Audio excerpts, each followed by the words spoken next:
Well, hi there, everybody. This is Ron Arnold for Charter Main Street, and the program is Let's Talk About It. Our guest is Dr. Eric Jensen.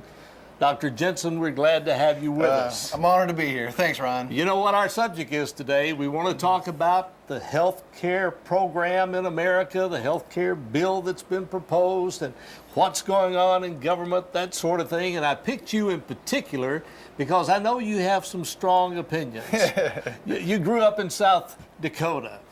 That's right, Ron. I lived there for 28 years, which is, a lot of the philosophies of South Dakota are pretty similar to Georgia. They were very independent thinking people. Well, so many folks, and you hear it when they come into your office, say, well, health care is just out of all reason.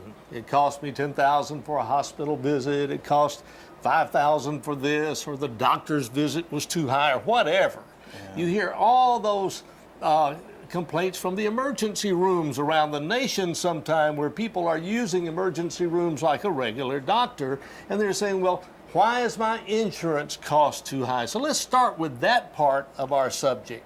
Why is insurance cost in some cases considered so high by so many Americans nationwide? Well, obviously, that can't be answered very simply, but there's several factors that lead to higher cost insurance, and one of it is obviously utilization. If you look at what's utilized, medical care used to be very cheap compared to what it is now. 60, 70 years ago, and then in the 40s, they came out with sort of employer-sponsored health insurance, which we're the only nation that does that. Where our fire or our house insurance and our car insurance isn't tied to work. Why is health insurance? And so what happens there is, it's gotten so complex that insurance companies have tried to control costs, and in doing so, they hire good, smart people to help control costs, and then doctors and hospitals and employers hire smart people. So what you have is a sort of a middle ground of very high-priced, very competent people making negotiations, and then the patient at the bottom sort of has to manage this complexity. Part of it is good. Part of it, we've had increased testing.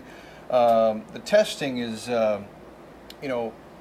MRIs and CAT scans and PET scans and you name it, and procedures that and stents and hip replacements, and all these things have a lot of money and costs that go behind them. The difference between medicine and every other field, such as cell phones or computers or TVs, in these situations, initially a TV might have cost a month's salary, 20, 30, 40, 50 years ago. Every household had one TV, or the rich ones had two. Now a lot of people have 4 and 5 TVs because they represent a very small portion. The TV prices go down, computers price goes down, cell phone price goes down. That's because the demand when the prices were real high was real low for these items. Only the rich or the moderately wealthy could afford them. Well, in healthcare, once something comes out, whether it's a medication or a stent to their heart or a PET scan or cancer or whatever they got, it doesn't matter if you have 2 cents to your name or you're Warren Buffett, you have access to all this, regardless of your ability to pay. So the demand, when anything comes out, any of those items come out, is real high. So the price stays high. They never have a chance to get lowered. And that's where a lot of the cost comes in with insurance companies. And why insurance and doctors visits are so high. As far as my office, a lot of ours, we have a number of people that just spend on the time on the phone dealing with insurance company. I'm paying probably 15, 20 cents on the dollar just to try to manage the insurance complexities and try to get money. In your opinion, what could help if the American public, if all of us were willing to bite the bullet a little bit to turn this thing around?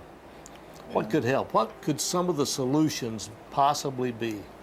Well, a lot of people look at regulation. We need to regulate the insurance company. And, I know this sounds crazy, but, increased regulation actually helps insurance companies. What you do is need to deregulate the insurance companies and get the federal government and the states out of health insurance coverage. What you have now is, if I wanted to start an insurance company, let's say I had $100 million and I wanted to start insurance companies to compete with United or Blue Cross or one of these, I would have to hire 1 million people to try to figure out all the laws on the books in every single state in the United States. They are so complex. So what you have in one state might require, sex change operations, Viagra, and different procedures that all of you have to pay for. And that's where a lot of the cost goes in. Whereas if you took all the regulations and requirements out of health insurance industry, what health insurers would do would then be to go, okay, this is our products here. Which one would you like? And they'd have to compete on the open market. Adding 2,500 pages of legislation to a healthcare industry already fraught with regulations will be a sort of a death nail, in my opinion. I'm going to have to hire about 5 or 6 more people. My costs will go up significantly just to hire all these people to navigate. So you've got this. all the layers of political jargon and all the rules and regulations now required. If that could be done away with, if it could be done away with, you feel like that would simplify things for the public. And if you could just buy insurance for what you wanted to buy it for. I think if you look at the way, if you look at Medicaid, which is what you call lower incomes people insurance that is provided by the state. Now, what they do for food is a good idea. They give food stamps and they say, here's $200 a month. You can spend it however you want on food. If you want to buy 5 lobster tails, then you won't eat for the rest of the month. That's it. But so what do? They don't buy lobster tails. They buy some meat and buy some stuff that's good for them. But they have to manage their budget, and that's a smart move. Just like all of us have to manage a food budget. We can't go in there and buy lobster and filet mignon and all the nice things. So what they do is they budget that food stamp money very well. Now, when it comes to medications, it might cost them 50 cents or $1 to go to the doctor, which is less than the price of a hamburger. So they might come a lot more often. And then a medication costs 50 cents, no matter if it costs society $200, $300, or $500. So there's no incentive for them at all to try a cheaper alternative. Whereas someone on the open insurance market, geez, $500, I can't afford that. Why don't we try something cheaper to see if that'll work before we go to the really expensive stuff? And they weigh these options. I have a number of uninsured patients that get by fairly well. They go to Walmart. They say, "Doc, how much does this cost? How much does this cost?" And I'm very honest with them. I say, "This is what your blood work will cost. This is what this visit will cost. This is what medications will cost." So it's put people in charge of it. Instead, what happens? Someone from Medicaid might say, "Well, I want this prescription. This works better."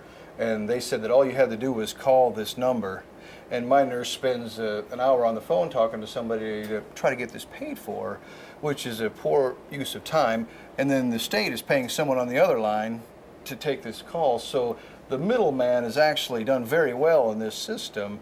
And if we, try to make more of that same regulatory thing, I think, like I said, I think it's going to be bad for the country. Having 47 million uninsured patients is certainly a grave concern.